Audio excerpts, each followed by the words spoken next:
네. 사도 바울에 의하면 구원의 소식을 들었다는 것이 이스라엘에게 복이에요. 구원의 소식을 들었다는 것이. 왜? 구원의 소식을 듣지 못했으면 이것도 안 되고 저것도 안 되는, 원천적으로 어떤 복의 근원으로 갈 수가 없는 거잖아요.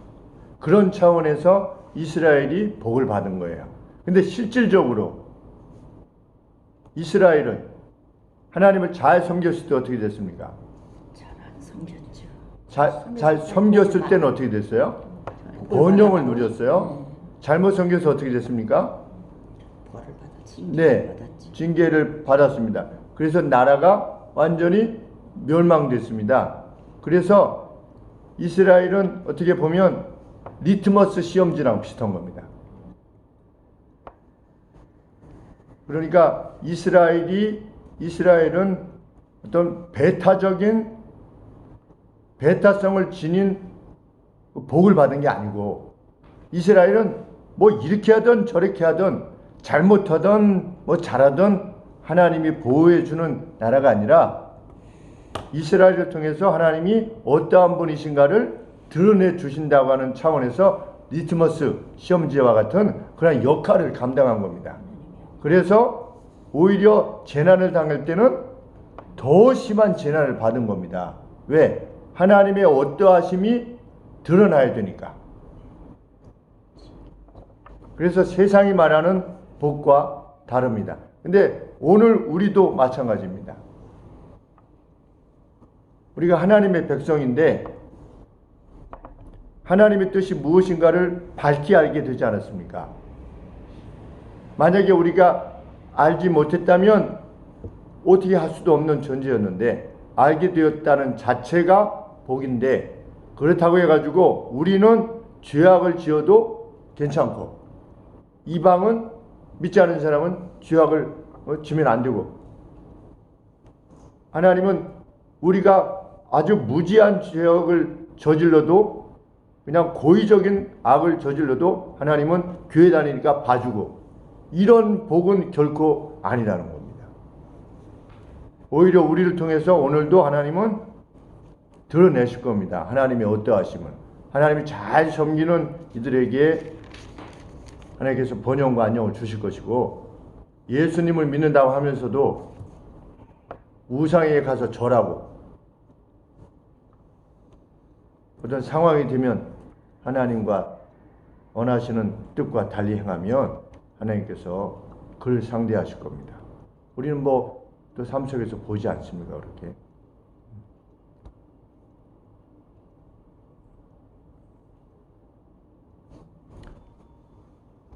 그래서 하나님이 둘 다에 대해서 응답하셨죠. 첫 번째,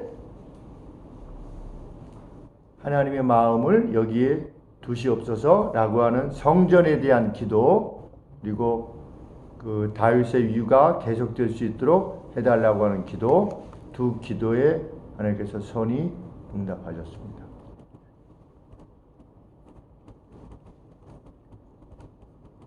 3번. 그러나 만일 솔로몬의 아들들이 순간이 잘못이 아닌 아주 진짜로 하나님을 따르는 것으로부터 돌아서서 다른 우상을 섬기면 어떻게 할 것인가라고 경고하시는가. 네. 7절에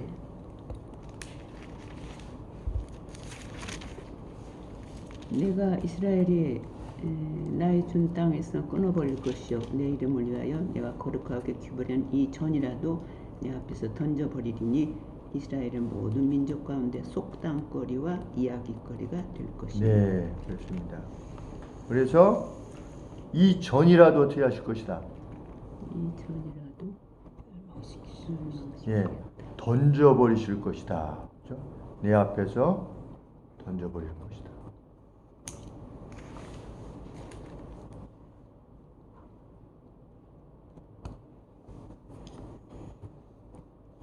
그러니까 cut off, 잘라버릴 거래요. cast out, 그냥 이렇게 막 그냥 민의 꽃, 그냥 꽂듯이 그냥 던져버릴 것이다. 우리 신약 성경에 내 염려를 어떻게 해라?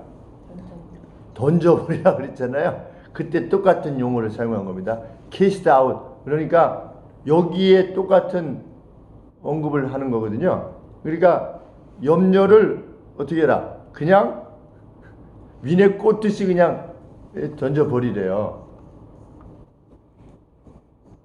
외할머니께서 말씀하신 게 생각이 납니다. 주님, 제가 이런 걱정거리가 있는데 다 해결해 주시고 저는 주님만 믿고 가겠사오니 하나님 저에게 힘을 주옵소서. 이렇게 주님 앞에 염려거리를 다 내어놓았다가 어떻게 한다고요?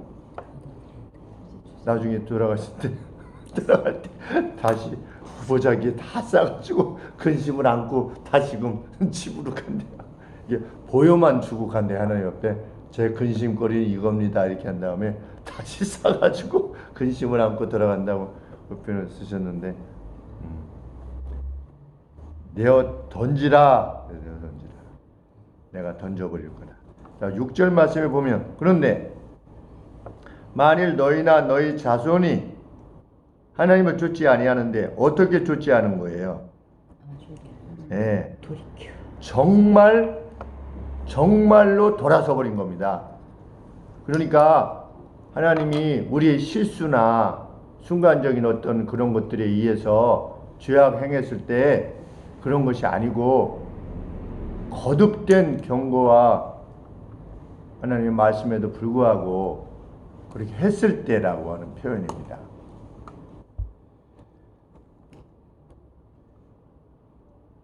의도적인 악을 행할 때. 그래서 의도적인 악으로부터 돌아서라라고 해서 보내신 내용들이 이렇게 뭡니까? 구약의 대선지서와 소선지서 내용 전부가 그것입니다. 이사야, 에레미야, 에스겔, 호세야, 요엘, 아모스, 오바댜, 이런 선지자들이 한결같이 외친 게 뭡니까? 돌아오라, 돌아오라. 너희들 돌아오지 않으면 멸망할 거다. 돌아와라, 돌아와라. 그 무수한 선지자들을 보냈는데 예수님의 말씀에 의하면 어떻게 했다? 이스라엘 백성들이 멸시하고 예, 그들을 어떻게 했다? 죽였다. 수많은 선지자들을 죽였다. 이해가 안 되는데 그러합니다. 지금도 이스라엘은 그러합니다. 그러니까 여호수아 때 잠깐 하고 솔로몬하고 다윗 때 잠깐 하고 히스기야 때 잠깐 하고, 그러니까 주전 2000년 전부터 지금 주후 2000년인데 4000년 동안 사사기 때도 보면 뭐 하나님 앞에 이렇게 온전하게 행할 때가 없었습니다. 그러면 4000년 동안 이스라엘이 저러고 있는 겁니다. 그런데 이스라엘 참 대단하다. 그런데 우리 인생 80, 90 살펴보면 뭐 이스라엘의 역사나 우리 역사나 이 놓지 않으려고 하는 죄의 모습은 비슷합니다. 그렇게 우리 예수님을 믿었는데도 도대체 그래서 우리 목사님들 모이면 정말 사람이 안 변해요. 이렇게. 그래서 이 교육이라는 게 도대체 그렇다면 어떤 의미가 있는 것인가를 물어볼 만큼 사람이 자기를 돌이키지 않으려 한다는 것이, 자기의 생각으로부터 돌이키지 않는 겁니다. 참 저 역시 마찬가지고 여간에 깊이 돌아봐야 되겠습니다. 하나님은 성전 자체가 이스라엘을 지키는 것이 아니라 성전을 소중히 여길 만큼 하나님의 말씀을 순종할 때 하나님께서 지키실 것이라는 것을 가르치신다. 이스라엘이 만일 하나님을 정말 떠나면 하나님 집이라 할지라도 쓰레기 더미로 만드시겠다고 경고하신다. 지나가는 사람들이 보고 놀라면서 왜 그 아름답던 성전이 이렇게 되었지? 라고 물을 때 이스라엘 사람들이 애굽에서 건져주신 하나님을 잊어버리고 다른 신들을 경배해서 하나님께서 이렇게 그들에게 고생을 주셨다고 답하게 하실 것이라고 경고하신다. 성전은 높은 지대 위에 세워졌기에 모든 사람들이 그것을 다 볼 수 있게 될 것이었다. 순종할 때 성전은 영광이 전이 될 것이지만 불순종할 때 하나님께서 보셨다는 증거가 될 것이다. 네. 그래서 느헤미야 때 보면 그 안에 뭐가 살았습니까? 네, 여우, 자칼 이런 게 살아가지고 사람들이 그 안에서 살기를 두려워할 정도로 완전히 회파되었다는 것을 자칼 이런 거 살 정도니 숲이 있고 그 자칼이 잡아먹는 무슨 쥐 같은 거 이 동물들이 거기 안에 있었다는 거 아니겠습니까? 그 정도로 살 정도니 그 회파됨이 얼마나 심했겠는가 그렇게 생각합니다. 예루살렘 성을 가 보니까 지금은 다시 이제 헤롯 때 다시 져가지고 그렇긴 하지만 그 하솔이라고 하는 그 지역을 가보니까 완전히 돌만 남아 있어요. 돌만 남아 있는데 흔적이 전혀 없는데 거기다가 이렇게 나무로 이렇게 둘러가지고 여기가 하솔 왕이 있었던 데래요. 그런데 아무것도 없어. 무슨 이게 다음에 밑에 쌓았던 이것조차도 없어. 터조차도 없어요. 그러니 예루살렘이 그렇게 된 거죠. 그래서 다시 지으려고 할 때 느헤미야에 대해서 그 사람들이 뭐라고 조롱했지요? 흙 무더기에서 흙이 막 무더기에서 돌을 찾아가지고 지으려고 하느냐? 그 돌 자체도 다 불타가지고 제대로 쓸모도 없는데 그런 걸로 지으려고 하느냐? 그거 짓고 나면 여우가 올라가도 무너지겠다. 이런 식으로 그렇게 재난을 당한 겁니다. 예, 무수한 선지자들을 죽였습니다.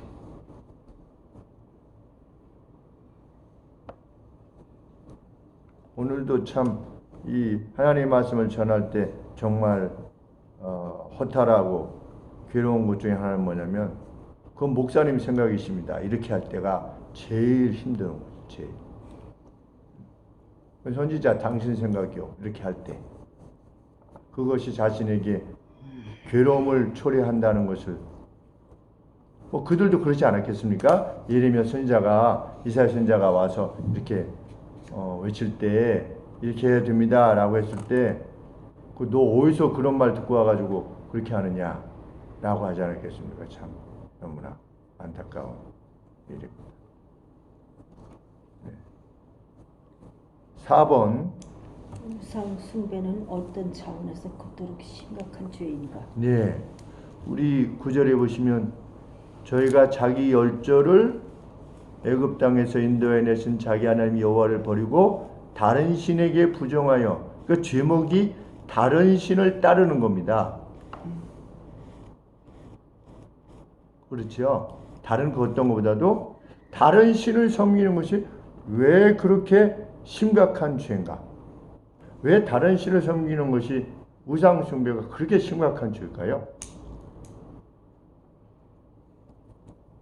그때 당시는 일단 시대적으로 신을 섬기지 않는 사람이 없었겠지요.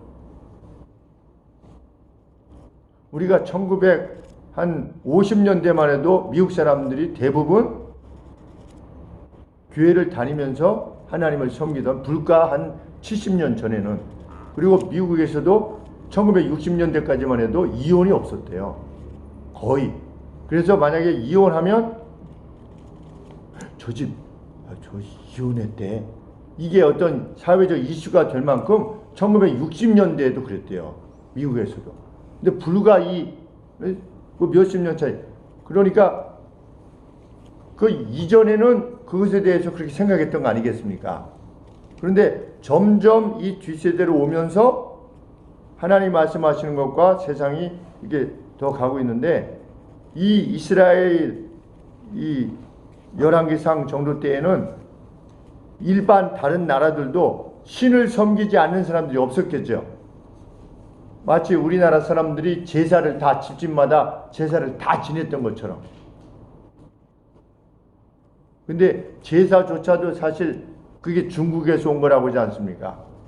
은나라인가 맞나요? 은나라인가 수나라인가 그 구테타를 정당화하기 위해서 자기의 조상신을 섬기는 것을 시작했던 어떤 그 황제의 명령에 의해서 그 시작되었다고 공자가 죽어야 나라가 산다라고 하는 책에 보니까 그 역사가 이렇게 담겨져 있던데 여하간에 그러한 시기에 지금 이러한 시기에 하나님의 명령이 주어진 건데 우상 숭배는 왜 그토록 심각한 죄입니까?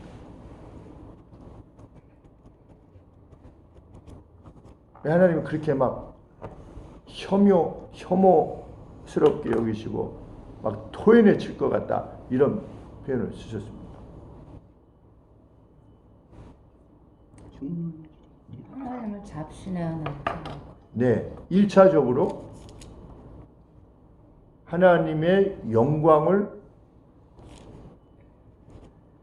그냥 돌이나 나무나 그 정도로 신을 잡신과 같이 여기게 됩니다. 그래서 그 이스라엘에 가보니까 국립박물관에 그걸 뭐하러 갖다 놨는지 잘 모르겠지만 옛날에 우상들 있잖아요. 그 사람들이 섬겼던 우상들 이전에 그 드라빔 이런 것들 그 드라빔이 가족신이라고 하지 않습니까?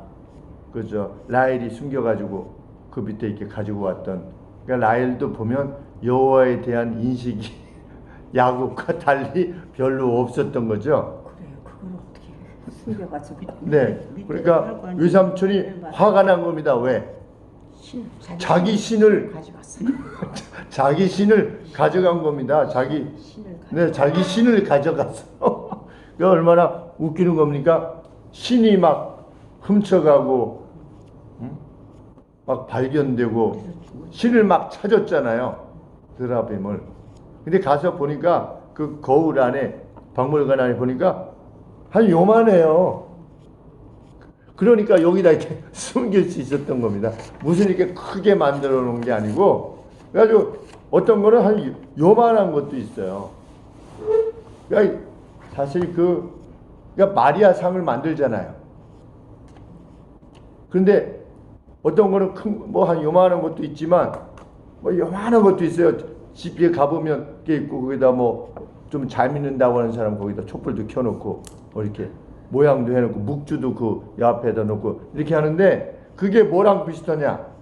그거랑 똑같은 겁니다. 드라빔 자기 집에다 놓고 거기다가 뭐 이렇게 한다든지 이렇게 한다면 그게 우상 숭배가 아니고 뭐겠습니까? 마리아님 오늘 제가 잘 다녀올 수 있도록 해주세요. 만약에 이런 식으로 한다면 그리고 그걸 하려고 그렇게 해놓은 거 아니겠습니까? 거기다가 그러면 뭐가 문제가 되느냐? 하나님을 그런 잡신 드라빔과 같은 그런 잡신의 하나로 인식하는 겁니다. 영광의 하나님으로 이해하지 않고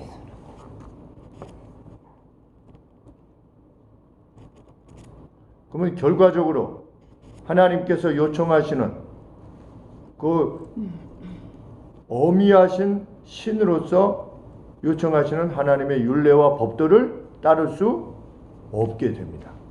잡신인데요.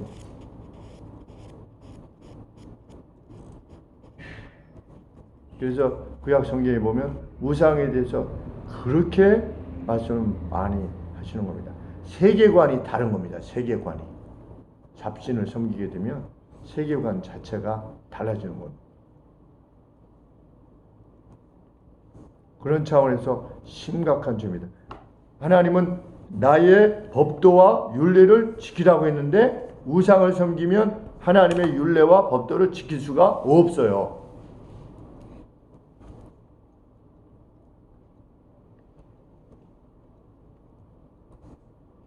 네, 5번.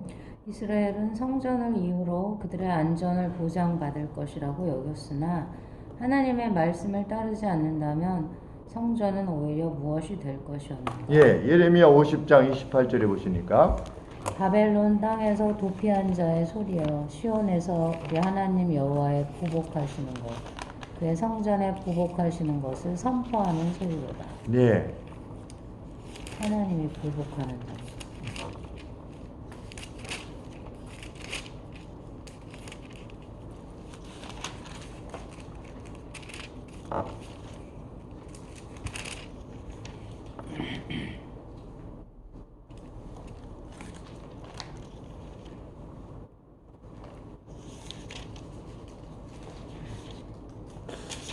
저도 그런 의도로 썼는데 이 내용이 맞는 건지.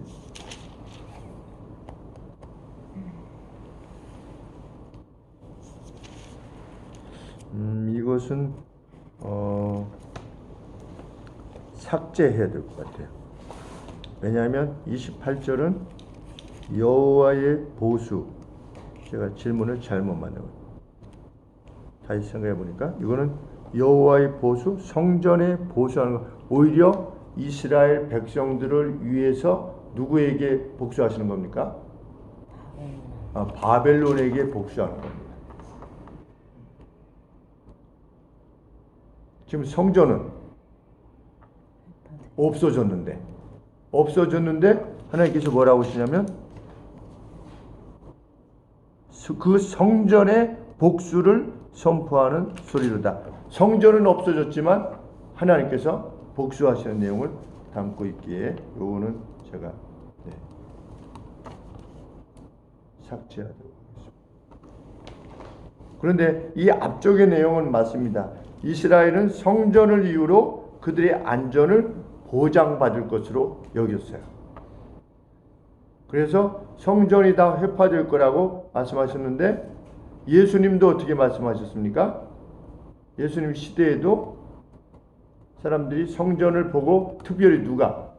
제자들이.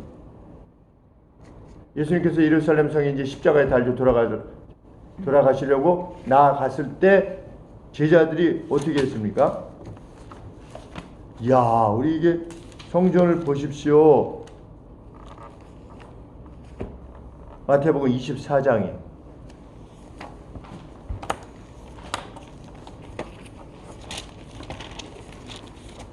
24장 1절에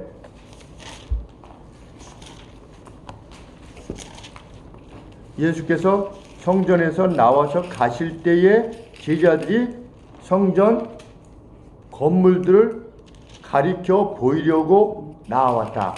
이 무슨 뜻이냐면 제자들이 예수님, 성전이 이렇게 훌륭하고 이렇게 견고하게 서 있는데요. 성전이 그랬더니 2절 말씀에 대답하여 가라사대 때 너희가 이 모든 것을 보지 못하느냐? 내가 진실로 너희에게 이르노니 돌 하나도 도리에 남지 아니하고 다 무너뜨리우리라. 이렇게 예수님이 말씀하셨는데 안 믿었지요, 제자들도. 그런데 예수님이 말씀이 AD 70년에 예수님이 승천하신 후에 약 30여 년 지난 다음에 로마에 의해서 완전히 멸망되었다고 일반 역사가 전하는데 그때 몇 명이 죽었다고요?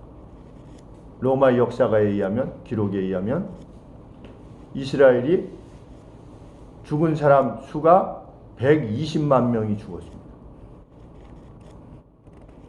그런데 그때 당시 예루살렘에 약 80만 명 정도가 살고 있었을 것이다. 이게 추정하고 있습니다.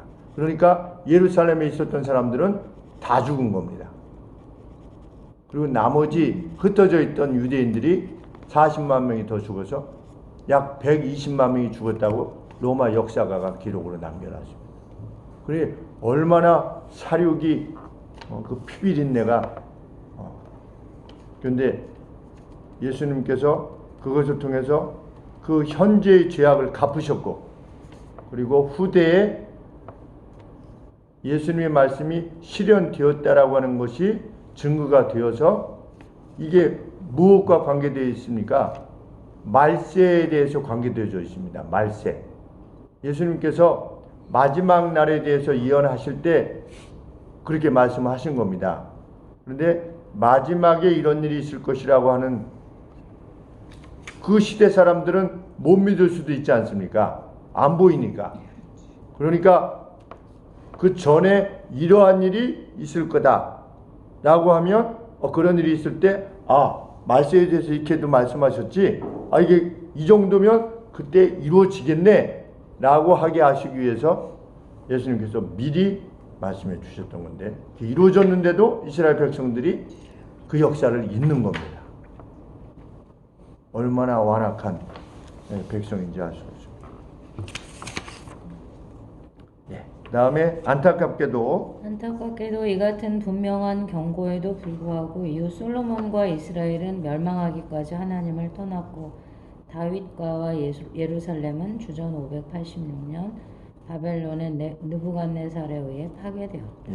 참으로 불행한 일이 알 수 없습니다. 이토록 가까워졌었는데, 하나님과 정말 가까워졌었는데, 예수님을 믿는 저희 같은 경우도 참 안타깝습니다. 어떤 성도가 예수님에게 가까이 왔다가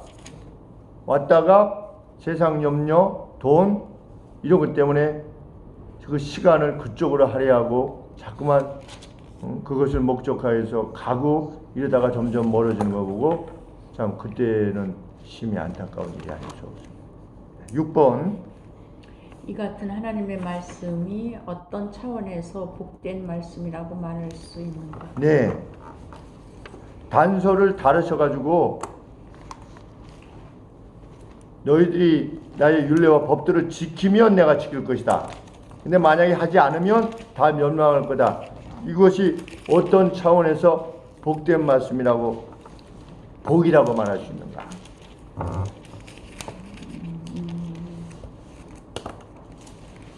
(105편에) 뭐라고 말씀하고 있습니까?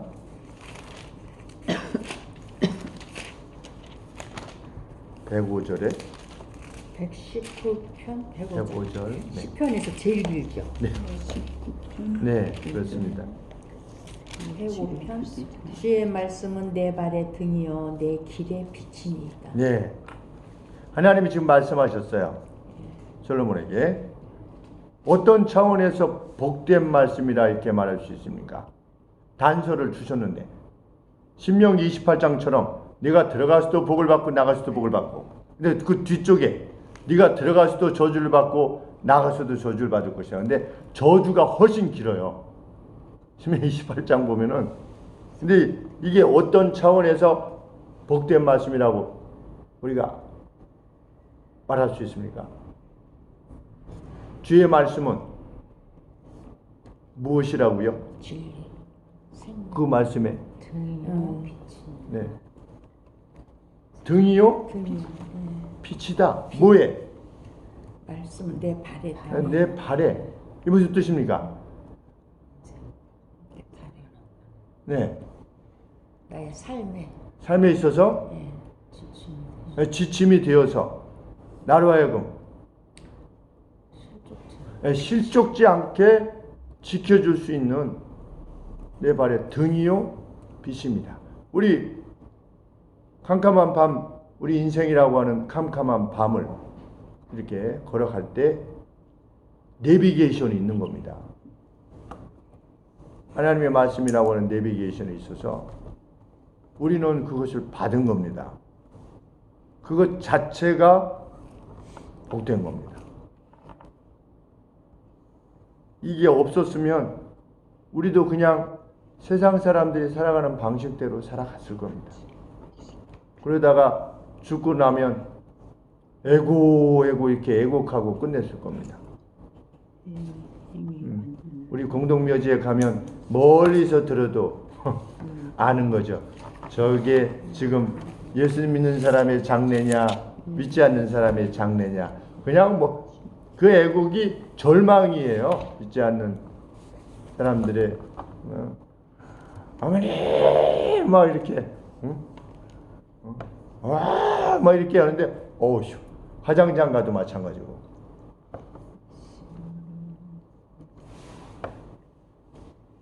우린 복된 말씀을 받았습니다. 이미 그 복됨 안에 거하 있는 우리인 줄 압니다. 나의 법도와 율례를 지키면, 이렇게 말씀하셨습니다. 내가 내게 명한 대로 온갖 것을 순종하여 나의 법도와 율례를 지키면, 오늘 우리가 하나님의 법도와 윤리를 지키면 하나님께서 이 땅과 오는 세상에 복된 은총을 누리게 하실 것입니다. 한번 다시 한번 읽으시고 마치겠습니다. 먼저 읽으시기 바랍니다. 시작. 솔로몬이 여호와의 성전과 왕국 건축하기를 마치며 자기가 이루기를 원하던 모든 것을 마치되 여호와께서 전에 기브온에게 나타나심과 같이 다시 솔로몬에게 나타나사 저에게 이르시되 네가 내 앞에서 기도하며 간구함을 내가 들었은즉 내가 너희 건축한 이 전을 거룩하게 구별하여 나의 이름을 영원히 그곳에 두며 나의 눈과 나의 마음이 항상 거기 있으리니 내가 만일 내 아비 다윗 행함과 같이 마음을 온전히 하고 바르게 하여 내 앞에서 행하며 내가 내게 명한 대로 온갖 것을 순종하여 나의 법도와 윤리를 지키면 내가 내 아비 다윗에게 하여 이르기를 이스라엘의 오를 사람이 내게서 끊어지지 아니하리라 한대로 너희 이스라엘의 왕위를 영원히 견고하게 하려니와 만일 너희나 너희 자손이 아주 돌이켜 나를 좇지 아니하며 내가 너희 앞에 둔 나의 계명과 법도를 지키지 아니하고 가서 다른 신을 섬겨 그것을 숭배하면 내가 이스라엘을 나의 땅에서 끊어버릴 것이요 내 이름을 위하여 내가 거룩하게 구별한 이 전이라도 내 앞에서 던져버리니 이스라엘은 모든 민족 가운데 속당거리와 이야기거리가 될 것이며 이전이 높을지라도 무릇 그리로 지나가는 자가 놀라며 비웃어 가로되 여호와께서 무슨 까닭으로 이 땅과 이전에 이같이 행하였었는고 하면 대답하기를 저희가 자기 열조를 애굽 땅에서 인도하여 내신 자기 하나님 여호와를 버리고 다른 신에게 복종하여 그를 숭배하여 섬김으로 여호와께서 이 모든 재앙을 저희에게 내시리라 하리라 하셨더라. 아멘. 함께 기도하겠습니다. 하나님께서 우리에게 주신 율례와 법도 가운데 순종하라 라고 하는데 순종하지 못하는 부분들이 무엇이 있는가? 하나님 앞에 떠올리게 하시고 그 마음에 불편함들이 있는 모든 것들 참 하나님 앞에 온전한 기쁨으로 행할 수 있는 저희가 되게 해 주옵소서. 우리 합심해서 함께 기도하시고 또 성도님들, 연약한 성도님들 또 생업을 위해서 구하는 성도님들 오늘 승민, 양승민 우리 양만석 집사님 아드님 다시 미국으로 돌아가는데 하나님 잘 준비되어서 소원 9개는 미국에서 잘 준비해서 아빠 옆으로 와서 같이 신앙생활 하면서 일생을 보낼 수 있도록 그런 기회를 허락하여 주옵소서. 참 가족들이 같이 사는 것도 참 복인데 멀리 떨어져 살지 아니하고 잘 준비돼서 이 땅에서 또 필요한 이로 와서 같이 하나님 나라를 섬길 수 있도록 도와주시옵소서. 우리 정영규 집사님